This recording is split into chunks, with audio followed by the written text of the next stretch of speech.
क्रियात्मक ज्ञान की आवश्यकता 4 पुरुषार्थ एवं 7 शुद्धि। तृतीय स्कंद में सर्ग लीला थी और इस चौथे स्कंद में विसर्ग लीला है। पुरुषार्थ 4 हैं: धर्म, अर्थ, काम और मोक्ष। अतः चौथे स्कंद में 4 प्रकरण हैं: धर्म, अर्थ, काम और मोक्ष। धर्म प्रकरण में 7 अध्याय हैं।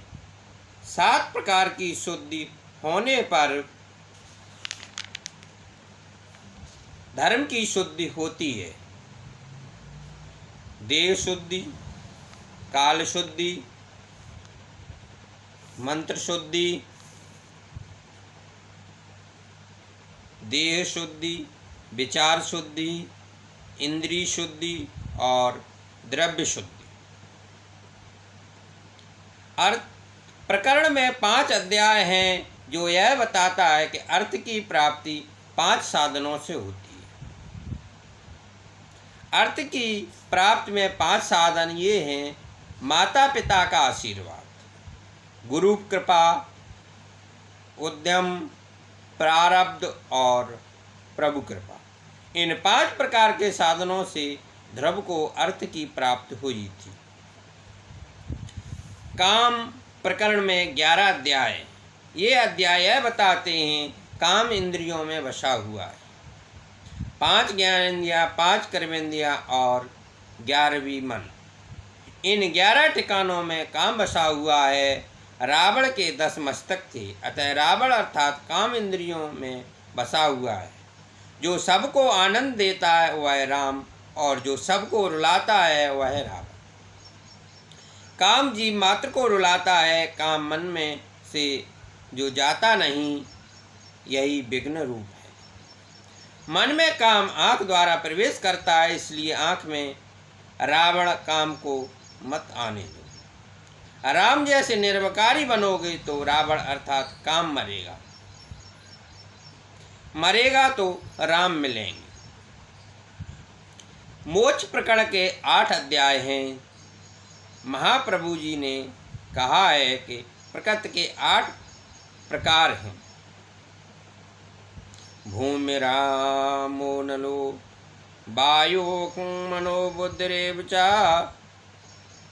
अहंकार इति। पृथ्वी, जल, अग्नि, वायु, आकाश, मन, बुद्धि और अहंकार। इस अष्टधा प्रकृति को जो काबू में रखता है उसे मोक्ष मिलता है।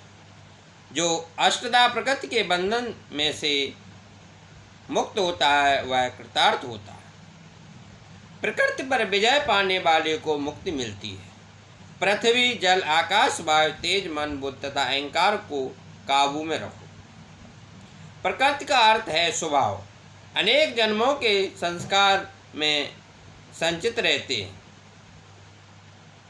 बड़े बड़े ऋषि भी प्रकृति को अर्थात स्वभाव को बस में नहीं रख सके, इसलिए बंधन में पड़े हैं। अष्टधा प्रकृति पर विजय पाने वालों को मुक्ति मिलती है। प्रकृति के बस में जो होता है वह जीव है, और जो प्रकृति को बस में रखता है वह ईश्वर है। श्रवण, कीर्तन और 8 प्रकार की भक्ति जिसकी सिद्ध होती है वह ईश्वर का हो जाता है। तुम भगवान जैसे न बन सको तो कोई हर्ज नहीं, मगर भगवान के तो होकर रहो। इस प्रकार 31 अध्यायों का चौथा स्कंद है। 4 पुरुषार्थ में पहले धर्म है और अंत में मोक्ष, बीच में अर्थ और काम है। इस क्रम को लगाने में भी रहस्य। धर्म और मोक्ष के बीच में काम और अर्थ को रखा गया है। यह क्रम यह बतलाता है कि अर्थ और काम को धर्म और मोक्ष के अनुसार प्राप्त करना है। धर्म और मोक्ष ये दोनों पुरुषार्थ मुख्य हैं, बाकी ये दोनों अर्थ और काम गौण है। धर्म के विरुद्ध कोई भी पुरुषार्थ सिद्ध नहीं होता। धर्म का हमेशा स्मरण रखो। सबसे पहला पुरुषार्थ धर्म है। धर्मानुसार ही अर्थ और काम की प्राप्ति करनी है। पैसा मुख्य नहीं है, धर्म ही मुख्य है। मानव जीवन में धर्म ही प्रधान है। धन से सुख नहीं मिलता, सुख मिलता है अच्छे संस्कारों से। संयम से और सदाचार से, प्रभु भक्ति से और त्याग से सुख मिलता है। धर्म से धन कभी भी श्रेष्ठ नहीं हो सकता। धर्म इस लोक और परलोक में सुख देता है। मरने के बाद धन साथ नहीं जाता, धर्म ही साथ जाता। अतः धन से धर्म श्रेष्ठ है। जब से लोग अर्थ को महत्व देने लगे हैं, तब से जीवन बिगड़ गया है। स्वामी शंकराचार्य ने एक जगह अर्थ को अनर्थ कहा है। अर्थ अनर्थ भावय नित्यम। जब मनुष्य धर्म को धन से विशेष समझता है, तब जीवन सुधरता है। अर्थ को धर्मानुकूल रखो। जो अर्थ धर्मानुकूल नहीं होता वह अनर्थ है। देश को संपत्ति की जितनी जरूरत है, उससे अधिक अच्छे संस्कारों की जरूरत है। तुम अपने जीवन में धर्म को सबसे पहला स्थान दो। जीवन में जब काम सुख और धर्म गौड़ बनता है, तभी जीवन में दिव्यता आती है। दिव्यता का अर्थ है देवत्व। धर्म की गति सूक्ष्म है। धर्म भी अनेक बार अधर्म बन जाता है। सद्भावना के अभाव में किया गया धर्म सफल नहीं होता। सत का अर्थ है ईश्वर। ईश्वर का भाव जो मन में प्रत्यक्ष सिद्ध करे, उसी का धर्म पूर्णतः सफल होता है। मनुष्य के शत्रु बाहर नहीं हैं, वे तो मन के अंदर ही हैं। अंदर के शत्रुओं को मारोगे तो जगत में तुम्हारा कोई शत्रु नहीं रहेगा। धर्म क्रिया सद्भाव के बिना सफल नहीं होती। जगत के किसी भी जीव के प्रति कुभाव रखोगे तो वह जीव तुम्हारे प्रति भी कुभाव ही रखेगा। सभी क्षेत्रों में क्षेत्रज रूप से परमात्मा बसे हुए हैं। इसीलिए किसी भी जीव के प्रति कुभाव रखना ईश्वर के प्रति कुभाव रखने के बराबर है। शास्त्रों में तो यहाँ तक कहा गया है कि किसी भी जीव के साथ तो क्या किसी जड़ पदार्थ के प्रति भी कुभाव नहीं रखना चाहिए। कहा गया है सुहृदय सर्वभूतानां। ऐसा नहीं कहा गया है कि सुहृदय सर्वजीवानां। जड़ पदार्थों के साथ भी प्रेम करना है। सब में सद्भाव रखो, अर्थात जड़ पदार्थों के प्रति भी प्रेम रखो। मनुष्य में जब स्वार्थ बुद्धि जागती है, तब वह दूसरों का विनाश करने के लिए तत्पर होता है। तुम यदि दूसरों के प्रति कुभाव रखोगे तो उसके मन में भी तुम्हारे प्रति कुभाव जागेगा। इस पर विचार करने योग्य एक दृष्टांत है। एक देश में वहाँ के राजा और नगर सेठ गाढ़े मित्र थे। दोनों सत्संग करते थे। दोनों का एक दूसरे पर खूब प्रेम था। उस बनिए का व्यापार चंदन की लकड़ी बेचने का। सेठ का धंधा अच्छा नहीं चल रहा था। 4-5 साल तक घाटा हुआ। आखिर मुनीम जी ने बताया कि अब तो लकड़ी में दीमक लग गई। बिगड़ा हुआ माल कोई लेता नहीं है। यदि इस माल में पूरे प्रमाण में चंदन नहीं बिका तो व्यापार ठप हो जाएगा। अब चंदन जैसी कीमती लकड़ी ज़्यादा प्रमाण में राजा के सिवाय और कौन लेता है। स्वार्थ मनुष्य को पागल बना देता है। मनुष्य के मन में जब स्वार्थ जगता है, तब वह दूसरों का विनाश करने को भी तैयार हो जाता है। दूसरों का नुकसान करने वाले को कभी फायदा नहीं होता। मनुष्य के हृदय में जब स्वार्थ जागता है, तब विवेक नहीं रहता। प्रत्येक मनुष्य के हृदय में स्वार्थ तो रहता है, मगर उसमें विवेक तो रखना ही चाहिए। जिसे बोलने में शर्म आए वैसा सोचना भी नहीं चाहिए। नगर सेठ ने सोचा कि इस राजा को कुछ हो जाए तो बहुत अच्छा हो। वह मर जाएगा तो उसको जलाने के लिए चंदन की लकड़ी की जरूरत पड़ेगी। इस प्रकार मेरा सारा चंदन बिक जाएगा और व्यापार भी ठीक चले। इस तरह सेठ के मन में राजा के प्रति कुभाव उत्पन्न हुआ। दूसरी ओर राजा के मन में सेठ के प्रति कुभाव जागा। उस दिन जब वह सेठ राजा से मिलने के लिए आया, तब राजा के मन में विचार उत्पन्न हुआ कि यह सेठ निसंतान है। यदि मर गया तो उसका सारा धन राज भंडार में आ जाए। रोज के नियम से सत्संग हुआ तो सही, मगर किसी को आनंद नहीं आया। 2-3 दिन के बाद राजा के मन में विचार पैदा हुआ जो पहले कभी नहीं उत्पन्न हुआ था। ऐसा दुष्ट विचार मुझे नगर सेठ के बारे में कैसे उत्पन्न हुआ। मनुष्य पाप को मन में छुपाए रखता है, जिससे उसका जीवन बिगड़ता है। राजा ने सारी हकीकत सेठ से कह दी। राजा ने कहा, तुम्हारे बारे में मेरे मन में बुरे विचार कभी नहीं आए। इसका कोई कारण मेरी समझ में नहीं आ रहा है। क्या तुमने भी मेरे बारे में कुछ बुरे विचार किए थे?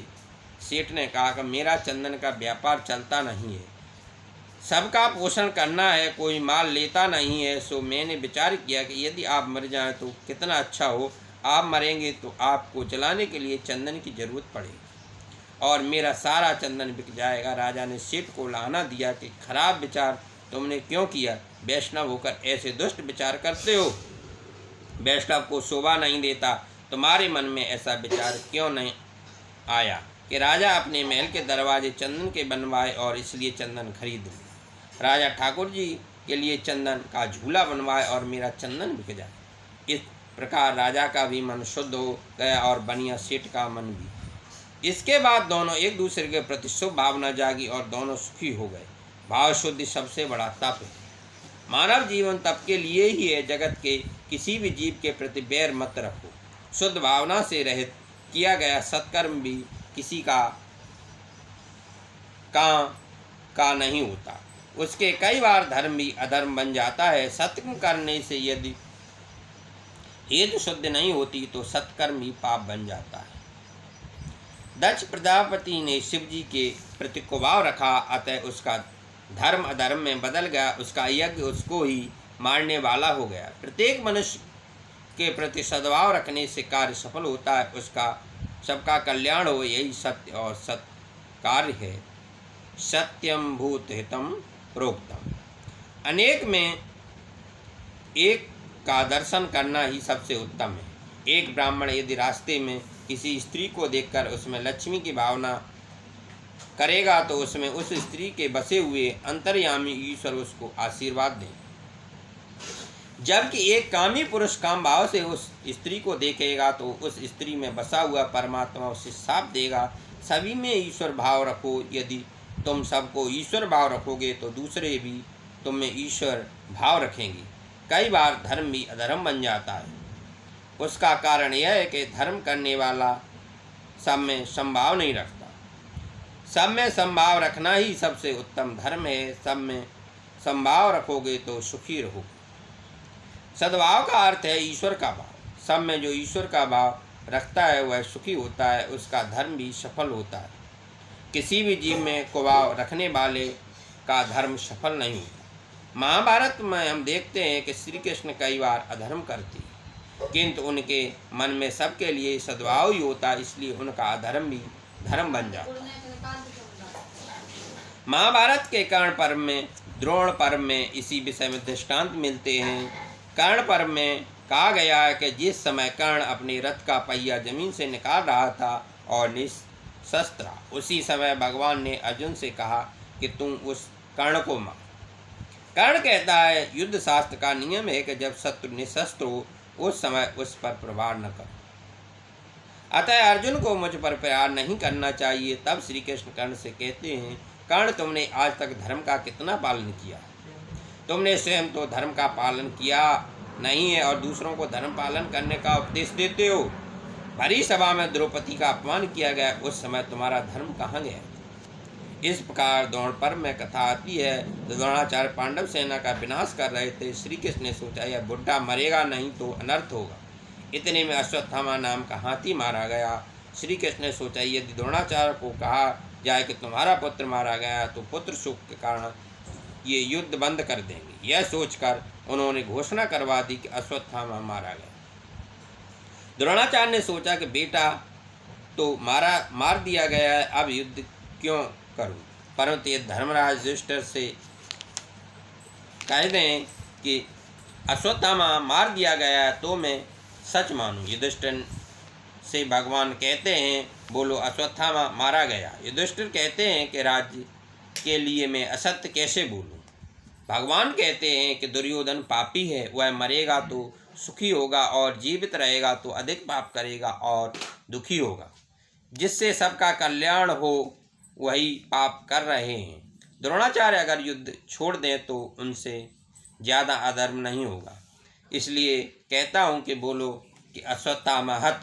भगवान ने बहुत आग्रह किया, इसलिए दुष्ट को बोलना पड़ा कि अश्वत्थामा हत।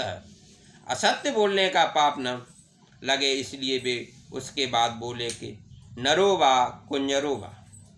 परंतु ये अंतिम शब्द किसी को सुनाई दे, इससे पहले प्रभु ने जोर से शंखनाद कर दिया, अतः ये शब्द किसी को सुनाई न दी। दक्ष प्रजापति का यज्ञ रूप धर्म शिवजी के प्रति कुभाव रखकर करने के कारण अधर्म बनकर उसको ही मारने वाला बना। दूसरी तरफ श्री कृष्ण का असत्य भाषण रूप अधर्म भी सबके कल्याण के लिए किया गया होने के कारण धर्म रूप बन गया। सत्कर्म करते समय भाव शुद्ध रखो, हृदय शुद्ध रखो। शुद्ध भाव रखना ही सबसे बड़ा तप है। इसलिए तो सर्वेषां अविरोधेन ब्रह्म कर्म समान, यह मंत्र बोलकर प्रत्येक सब सत्कर्म का आरंभ किया जाता है। सबके प्रति सद्भाव रखो, सबको सद्भाव से देखो। सद्भाव के बिना किया हुआ सत्कर्म सफल नहीं होता। हरि ओम। शांति शांति शांति।